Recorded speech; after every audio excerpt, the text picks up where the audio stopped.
Nggak usah beli lagi, yuk kita bikin sendiri aja flying chicken ala Ricci, super gampang. Dan kalau bikin ini lebih murah dan makannya bisa puas ya.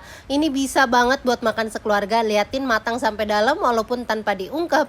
Aku potong dulu ayamnya, jangan sampai terputus ya. Kita belah bagian tengahnya pakai pisau Idealife yang tajam. Lalu dikerat-kerat, marinasi, sisihkan. Lanjut kita bikin ini bahan lapisan tepungnya. Setelah 4 jam bahan marinasi ayamnya ini kita siram ya.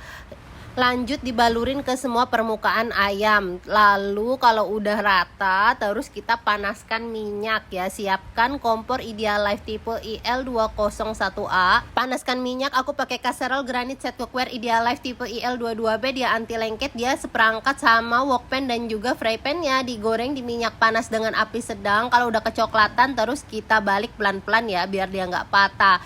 Dimasak sampai dia matang, jangan gede-gede apinya ya bun. Nah kalau udah matang kedua sisinya, siap kita angkat. Jadi deh flying chicken ala Ricis-nya ini enak banget ya, matang meresap sampai ke dalam bumbunya. Jangan lupa bikin juga bumbu taburannya, ini pakai bumbu barbeque bubuk sama bon cabe. Kepedasannya sesuaikan selera masing-masing. Lalu kita taburin seperti ini, siap dinikmatin deh. Yuk cobain bikin juga all cookware, aku beli di Idealife.